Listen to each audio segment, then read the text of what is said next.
So that was my last area in Lagos. It was the hardest experience I've ever faced. Like thinking about it sometimes scares me just because of how hard it was.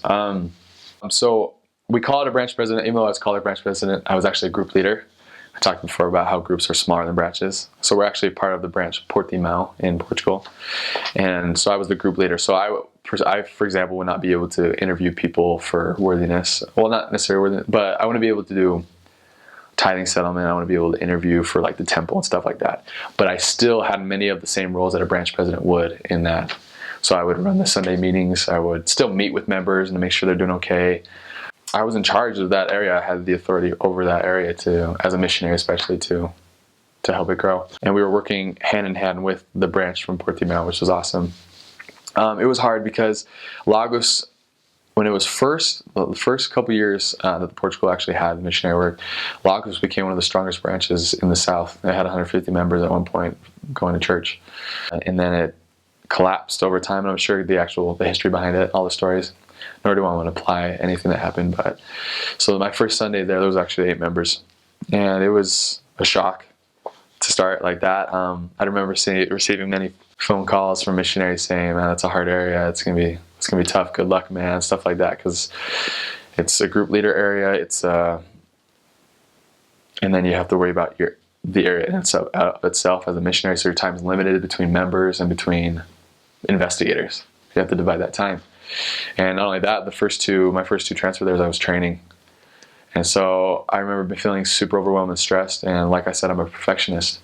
And I beat myself up because there was at one point where I felt like I was failing my area as a missionary. I was failing my branch because it wasn't growing, my group, because it wasn't growing as much as I wanted. And then I was failing the people I was training because they weren't seeing or having those experiences that I previously had. And so it was a lot of weight on me, and I was really upset.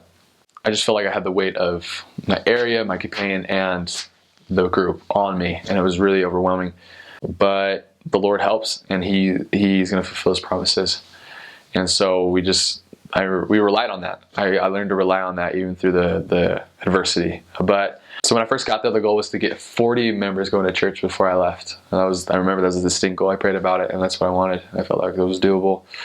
And day in and day out, we worked. And about first 3 or 4 months, there was not a baptism. We didn't have a lot of progressing investigators there. That was why it was so overwhelming at some points. But as the group leader, I focused on not only bringing the people to church, but really helping them have a spiritual experience at church. We wanted the members, it says, according to the English, says like one of the 3 things that every member needs, or at least recent convert needs, is being nourished by the good word. And so we want to make sure that happened. Something funny though about that area though, that the place where we'd meet was this very small meeting place, because it's a small group. And so all we had to divide priesthood from Relief Society from the primary was these little dividers. So you literally heard, and it was an echoey room, so you literally heard all the lessons that were going on. So you were getting nourished like 3 times as much as you would have otherwise been. So there was just so much to work with. But we started focusing on that, and little by little, I actually read my journal about this the other day, little by little we began to see more people come to church. One week it'd be 14, the next week it'd be 16, 17, 18. And so there was some growth. We were able to start getting investigators coming to church. And the biggest thing I want to emphasize is that this is a long, like there's so much work that had come before me. So I feel like we benefited from a lot of that, but also like my being there, it took time. And a lot of missionary work's patience, which I'm not good at all.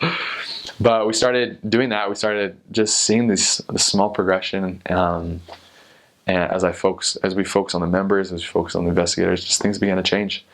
And then my last 2 transfers there, we saw lots of baptisms, which was really cool. And something else that helped a lot in that area to get more people to church and to strengthen that specific group was reactivating. I mean, we reactivated a good amount of people, especially a woman who. She's like my Portuguese mother. Her name's Nelma, and she after she started coming back to church, she brought, I think my last transfer we had at least 7 or 8 baptisms through her, and then others through other people as well. So, I mean, the less active work, it would have been just worth it to see her come back because she's so special and her family's so special. But she came in and then she brought other people, and just little things like that was showing us that the Lord, like, hey, I want you here, keep working.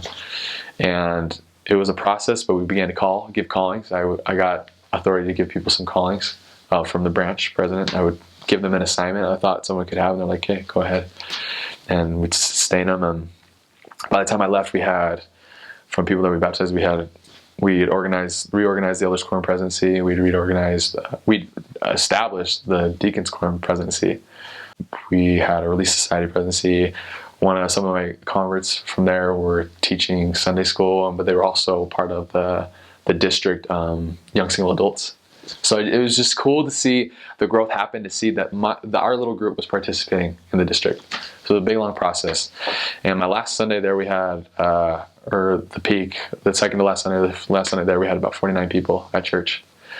And it was just like one of the biggest tender mercies I've ever seen, because it really took a lot of sacrifice, and it was so humbling to see that and to be able to leave with that.